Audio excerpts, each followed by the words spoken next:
Maqaa Abbaa, kan Ilmaa, kan Hafuura Qulqulluu, Waaqa tokko. Ameen. Kiristoos du'a ka'eera, aangoo fi humna guddaatiin seexaanni hidhameera, addaan bilisa baheera. Sichi nageenyiif gammachuu addunyaa hundumaaf taa'eera. Kabajamtootaa fi jaallatamtoota maatii Waaqayyoo kan Yesuus Kiristoos isin jaallatu, isinis kan Kiristoos jaallattan, sagalee Hafuura Qulqulluu kana kan dhageessan hundumti keessan bakkuma jirtanitti nageenyi Waaqayyo Abbaa, nageenyi Waaqayyo Ilmaa, nageenyi Hafuura Qulqulluu isiniif haa ta'u. Amma akka fedhaa fi jaalala Waaqayyootti daqiiqa muraasaadhaaf sagalee Waaqayyoo waliin baranna. Waaqayyo Abbaan keenya inni iccitiisaa abbootii qulqullootaaf bane, nufillee qalbii keenya banee akka qalbeeffannu fi akka hubannu fedha feeyyamaa sanuuf haa ta'u. Kanatti aansuudhaan barumsa kan itti barannu mata dureen barumsa keenya akkas jedha. Isin yaa ijoollee koo wanti nyaatamuu qabdu kan jedhu ta'a. Wangeelaa Yohaannis boqonnaa 21 lakkoofsa 5 irratti kan argannudha. Gaafii kana kan gaafate qorichi keenya Yesuus Kiristoos. Yesuus Kiristoos lafa kanarra deddeebi'ee erga barsiisee booddee guyyaa jimaata kanitti fannoo irratti fannifame erga du'ee booddee erga awwaalamees booddee ka'umsa Yesuus Kiristoos karaa Maariyaam Magdalaawitiin habaran hubatanii malee Yesuus Kiristoos ka'uu isaatiin du'a injifatee ka'uu isaatiin garuu bartoota Kiristoosiif bal'inaan amanamaa ta'uu hin dandeenye. Kanaaf namoonni baay'ee keessumaayyuu duukaa bu'oonni Yesuus Kiristoos gara dubaatti deebi'anii isa hojii isaanii isa kaleessaatti, jireenya isaanii isa kaleessaatti deddeebi'uu jalqabanii jedha. Asii wangeela Yohaannis boqonnaa 21 lakkoofsa 1 irraa wayita dubbifnu qulqullichi Phexros ka'ee yaa jaranaa amma deemee qurxummii qabachuun barbaada kan na waliin deemu jiraay jedhee yommuu gaafatu Didimoos kan jedhame Toomaas, biyya Galiilaa Qaanaa kan ta'e Naatnaa'el, ijoollee Zabdiyoos warri kaanis wajjin ta'anii gara laga Xibriyaadoos deemanii jedha. Gara laga Xibriyaadoos deemanii qurxummii qabachuu jalqabani. Halkan guutuu dhamaa bulani. Halkan guutuu dadhabaa bulani. Waa tokkoyyuu garuu argachuu hin dandeenye jedha. Hin yaadattu taanaan wangeela Luqaas boqonnaa 5 lakkoofsa 5 irraa jalqabnee yommuu dubbifnu qorichi keenya Yesuus Kiristoos jalqaba lallaba wangeela yommuu jalqabu Phexros ilma Yoonaa Simoon jedhamee yommuu waamamu san laga kanarratti saaphana isa darbatee qurxummii qabachuudhaaf baay'ee dhamaa baay'ee faaja akka bulee fi ganama irratti Yesuus Kiristoos dhufee yaa namicha nana adoonii kee kana naaf eeyyamtaa laata irraa dhaabadhee wangeelaan barsiisaa jedhee yommuu gaafatu tolee jedhee meeshaa isaa kan ittiin qurxummii qabatu san Kiristoosiif gadhiisee jedha. Jirra dhaabbatee Yesuus Kiristoos wangeelaa lallabee yommus yaa namicha nana saaphana kee gara mirga keetti gatii ittiin jedhee jedha. Yommus qurxummii baay'ee saaphanni isaa gatarsaa'utti qurxummiin baay'ee isaaf ta'ee jedha. Yaa saba Waaqayyo nuti yommuu hojjennu saaphana kee darbadhu jennaan inni kan darbate akka jecha kee yaa barsiisa halkan guutuu dhamaa bulleerra silaa huma argachuu hin dandeenye dadhabaa bulleerra huma argachuu hin dandeenye amma humna keenya dadhabneerra akka humna keenya osoo hin taa'in akka humna keetti akka fedha keenya osoo hin taa'in akka fedha keetti darbannaa. Yaa saba Waaqayyo galaanaan kan fakkeeffamte addunyaan kun akka nuti biddeen nyaannu akka nuti qufnee bullu Waaqayyoon akka abbaatti nu soora akka ilmaatti immoo nu gaafata. Akka abbaatti nutti kenna akka ilmaatti immoo kennaa jedhee nu gaafata. Yeroo baay'ee bataskaana keessatti kurnoo fidaa galchaa galfadhaa Waaqayyoodhaaf waan barbaachisu hundumaa kennaa yommuu jedhamnu akkamitti Waaqayyo nu gaafata jireenyuu akkatti mi'aayeera. Ani mee maallaqa kana saantima kana argachuudhaaf baay'ee dhamaa'eera akkamitti Waaqayyoon kana nu gaafata jennee hin gunguminaa saba Waaqayyo. Isaa argannee harka keenya qabnu kana keessa osoo hin taa'in waan hin qabneerraa yoo Waaqayyoon nu gaafata. Waan hin qabneerra. Yaadattu taana wangeela Yohaannis boqonnaa 2 irratti biyya Galiilaa Qaanaatti cidni mana Dookimaas keessaa yommuu qophaa'u namni hundumtu erga dhufe booddee Usuma nyaatanii osoo dhuganii daadhiitu dhumeedha. Daadhiin wayinii hin jiru. Giftiin keenya dubroo Maariyaam araarri ishiinuma hundumaa waliin haa ta'u, ayyaanni ishiin ufaa baay'atu gara Kiristoos dhiyaattee yaa ilma koo daadhii wayinii mee hin qabanii ittiin jette. Daadhii wayinii mee hin qabanii. Kana beeka Waaqayyoon. Akka inni wayiniin dhume hin beeka moo hin beeku? Hin beeka. Garuu seera qabeessaan nu gaafata. Akka nuti gaafannus nu taasisa. Innis nu gaafata akka nuti gaafannus nu taasisa. Kanaaf gara isaaniitti dhufe halkan guutuu ifaa jaabulani umaan dhabani. Yaa ijoollee koo waan nyaatamuu qabdu jedhee biddeen gaafate. Inni biddeen gaafate kun biddeen jireenya kan ta'e Kiristoos. Inni biddeen gaafate kun wangeela Maatiyos boqonnaa 6 kanaaf waan nyaattaniif, waan uffataniif, waan dhugdaniif hin dhiphatinaa. Allaattiiwwan samiirra ilaalame hin qootan, gombisaattis hin naqani. Garuu abbaa keessanis samiirraa isaan soora. Isin allaattiiwwan samiirraan caaltan immoo hin caaltanuu jedhee gaafate. Allaatti caala, inni allaatti sooru nun soora. Biddeen isaa badu miti, biddeen jireenya. Foon isaa fottooksee dhiigaa isaa dhangalaasee nu sooreera Waaqayyoon.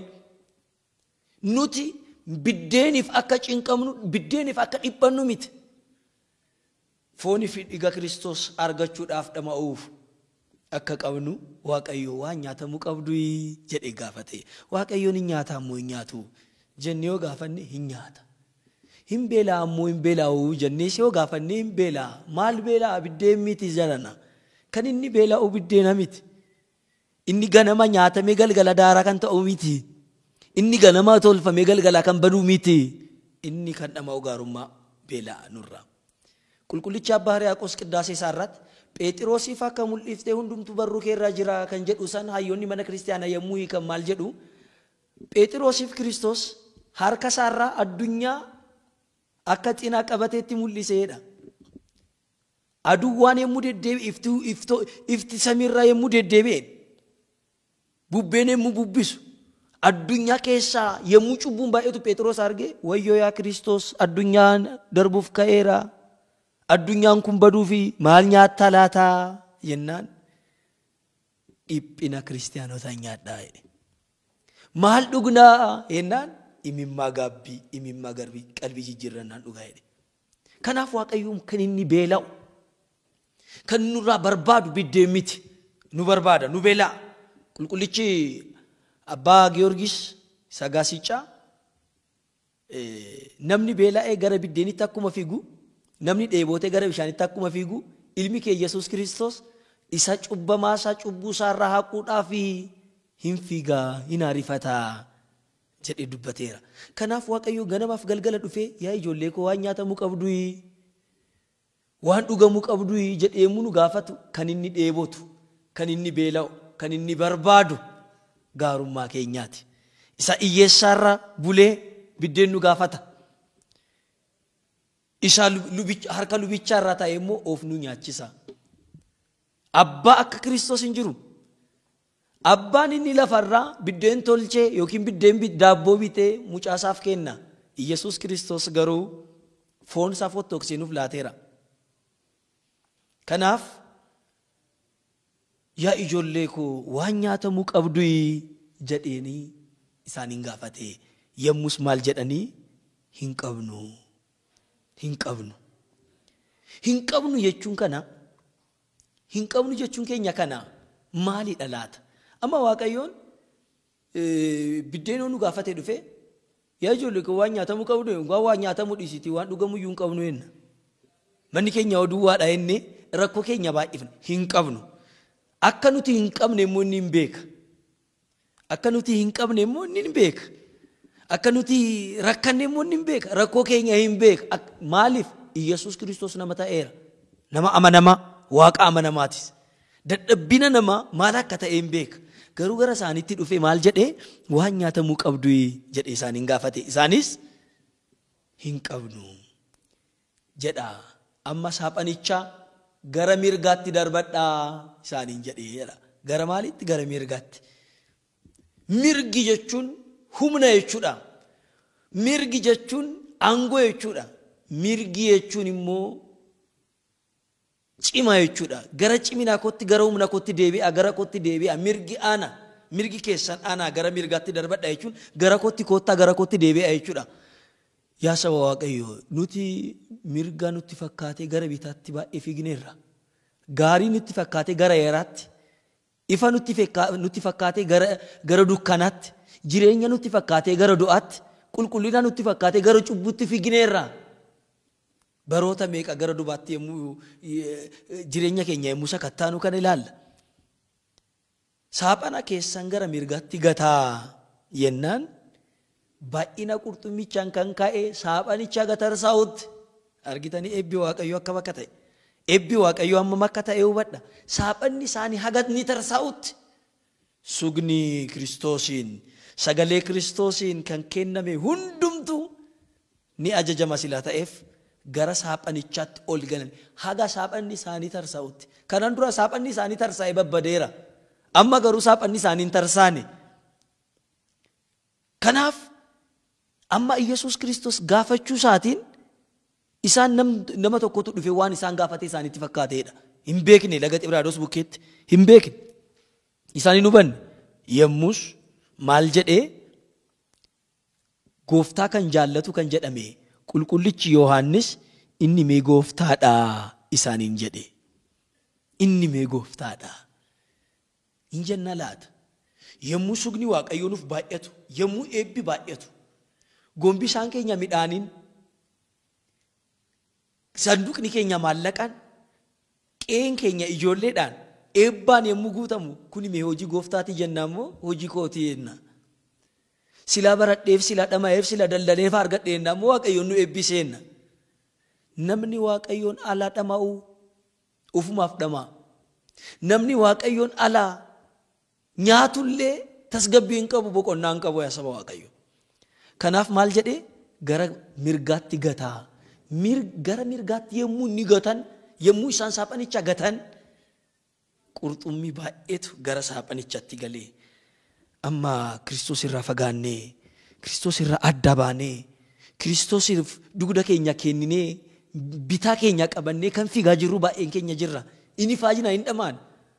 Ofiif garuu maallaqa baay'ee lakkoofnaa, boqonnaa garuu hin qabnu. Maallaqa keenyaan siree bituu dandeenya, firaashii bituu dandeenya, hirriba garuu hin qabnu. Manni haala kaa'u, namni hirribaa dhabee akkamitti akka bulu. Makiinaa maal fakkaatu, konkolaataa maal fakkaatu oofa. Garuu konkolaachisni sunis, konkolaatichis Kiristoosiin ala taa'inaan gara Kiristoos hin geessu. Kiiloomeetira meeqa deemuu danda'a? Gara Kiristoos bira garuu deemuu hin danda'u. Namoonni baay'ee nyaataniiru, nyaatanii coomaniiru, nyaatanii gabbatanii furdataniiru. Garuu Kiristoos nyaanne taanaan wangeela Yohaannis boqonnaa 6:36 irraa jalqabnee yemmuu ilaallu namni foon koo nyaatu, namni dhiiga koo dhugu jireenya bara baraa argata. Anis isa keessaan jiraadha, innis na keessa jiraata. Jireenyi Kiristoosii waliin jechuun kanaadha. Nyaanni Kiristoosii waliin nyaachuun immoo maal akka ta'e immoo wangeela Luqaas boqonnaa 24 nutti hima. Akkasuma akkuma Phexros fa'a kana Yesuus Kiristoos erga du'ee booddee abdiin isaanii faanuma du'e warri biyya Emaus keessa jiraatan abdiin isaaniis faanuma du'e. Waggaa 3 ji'a 3 biddeen tolchanii biddeen bitanii hin beekan, uffata qabatanii hin beekan. Yesuus Kiristoos faana yemmuu jiraatan dhukkubsatanii hin beekan. Abdiis kutatanii gara addunyaas dhamaanii gara addunyaas yaadda'anii hin beekan. Garuu Yesuus Kiristoos innaa du'u abdiin isaanii faanuma du'e.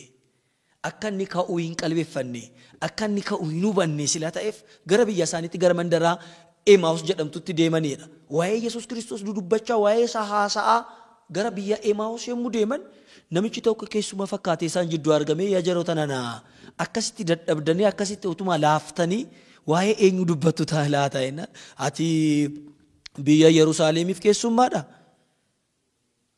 Luboonni fi hangafni luboonni guyyaa 3 kanan duraa namicha Waaqayyoo fi nama fuulduraatti eebbifamaa kan ta'e Yesuus Kiristoos akka isaan ajjeesan hin barree, nama gaarii akka isaan ajjeesan hin barree. Garuu dubartoonni tokko gara awwaalicha deemanii foon isaa dhabnee irraa jedhanii nutti himanii garuu amanuu hin dandeenye jedhanii.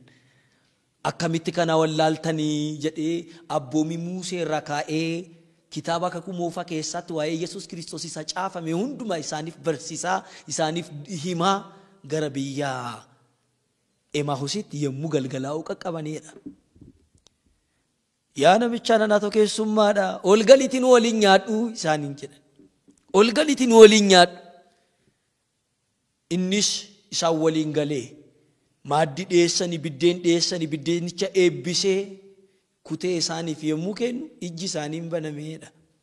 Iyesuus Kiristoos akka ta'e hubatanii eebbifnee maqaa isaatiin yommuu eebbifne isaa waliin yommuu nyaannu biddeen isaa nuti nyaannu kana kan nuuf kenne Iyesuus Kiristoos akka ta'e hubanna jechuudha. Iyesuus Kiristoos immoo waan nyaatamuu qabdu jedhee gaafatee ganda keenya mana keenya dhufee balbala keenya rukutee nu gaafachuu danda'a. Yommuu inni nu gaafatu balbala keenya yommuu bannu biddeen yommuu dhiyeessinu immoo qobaan nyaatu isaa waliin nyaanna. Mul'ata Yohaannis boqonnaa 3 irratti yommuu ilaallu anoo kunoo balbala kee irra dhaabadhee balbala kee rukutaa namni anaaf banu yoo jiraate olan seena isaa wajjin sirbaataan nyaadha jedhe. Kiristoos wajjin nyaachuu jechuun amma jirana. Kiristoos wajjin nyaachuu jechuun akka salphaatti isin ilaalina. Kiristoos wajjin nyaachuun akkamitti danda'ama jettanii yoo gaafattan taanaan galaati qorroba. Akkamitti Kiristoos waliin nyaachuun danda'a? Hin danda'ama jettu taanaan hin danda'ama. Akkamitti yoo jettan galaati qiddaasee qaddasiisaa. Qiddaasee gubbaa dhaabadhaa. Iyesuus Kiristoos qaamaan argattu. Qiddaasee yommuu qaddasiiftan foon isaa argattu. Isaa waliin nyaattu, isaa waliin dhugdu. Kanaaf yaa saba Waaqayyo Iyesuus Kiristoos gara laga Xibriyaados dhufee yaa ijoollee koo waan nyaatamuu qabdu jechuunsaa kan inni nyaachuu barbaadu biddeen baduu osoo hin taane nu barbaada. Nun beela'a jechuudha. Wangeela Yohaannis boqonnaa 4 irratti gara biyya Samaariyaatti yommuu deemu bishaanicha bukkee bartoonni isaa biddeen bitachuu gara magaalaatti deemaniiru.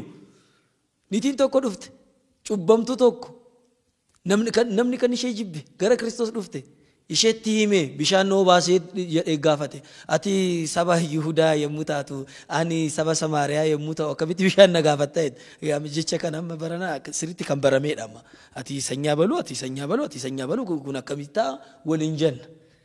Isheenis kanuma jette kanuma dubbatte.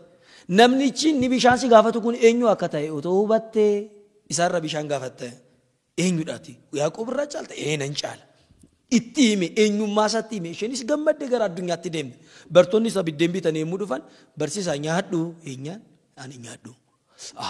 Namaatu fidee fi taa'inna laata yommuu gunguman waan isin hin beektan kan ani nyaadhuun qabaa jedhe. Kan inni nyaatee itti gabbate kan inni nyaatee itti kufe niitittiin sun yookiin dubartittiin sun gara isaatti deebi'uu isheeti. Gara Yesuus Kiristoos deebi'uu isheeti. Amma inni kan beela'u inni waan nyaatamuu qabdu kan nun jedhu nuti gara isaatti akka deebinu nuti gara jireenya bara baraatti akka deebinu akka nuti qalbii jijjiirrannu isa beelaa akka baafnu isa dheebote akka obaafnu isa daaraa'e daara akka baafnu fi innaan nu dhufu mirgaas akka dhaabbannuuf waan nyaatamuu qabdu jedhe nu gaafata. Kanaaf yaa saba Waaqayyo iyyeessi inni daandii qarqara taa'ee nu kadhatu sun waan nyaatamuu barbaacha jira. Inni afaan Kiristoos isaaf kenna. Inni qullaa ta'e ganamaaf galgalaaf bonaaf ganna aduu fi qorri isaarratti kan itti deddeebi'aa jiran yommuu ilaallu qaamni sun qaama Kiristoos kan Kiristoos isaaf du'eedha. Dhiiga Kiristoosiin kan bitameedha. Isaatti uwwistu taanaan Kiristoos uwwistanistu. Isaaf obaastu taanaan Kiristoos obaastanistu jechuudha. Kanaaf yaa saba Waaqayyoo waan nyaatamuu qabdu jedhamnee yommuu gaafannu hin qabnu jenna. Amma garuu jedha Waaqayyoon. Amma garuu gara mirgaatti sabanicha darbadhaa gara mirgaatti adeebinu. Yaa saba Waaqayyo dhukkubni amma inni dhufe gara Waaqayyootti akka deebinu carraa nuuf kenneera. Kunu carraa guddaati. Biyyi inni aangoo qaban inni qarooman hundumti isaanii du'aa jiru. Nuti garuu akkasitti miti. Waaqayyoon nu eegeera. Garuu nu eegeera jennee taa'u miti gara mirgaatti haa deebinu. Cubburra haa deebinu. Sanyii wal qoodurra haa deebinu. Yaada wal qoodurra haa deebinu. Walaajjeesurraa lagaan qooqaa wal qoodurra haa deebinu yaa saba Waaqayyo. Qalbii haa jijjiirrannu gara dubaatti. Koottaa gara kootti deebi'aa. Koottaa gara Waaqayyootti haa deebinu jedha qulqullichi Hoosee. Inni nu cabseera. Inni nu supha. Inni nu rukuteera. Inni isaatu nu fayyisaa jedha. Gara Waaqayyootti deebinee biddeen bara bara jireenya bara bara kan ta'e fooniif dhigasa nyaannee qalbii jijjiirrannee dhaaltuu mootummaa isaa akka taanu fedha feeyyamaa isaa nuuf haa ta'u. Haga ammaatti kan nu barsiisee kan nu gorsee Waaqni abbootii keenya Yesuus Kiristoos ulfinni isaaf haa ta'u. Ameen.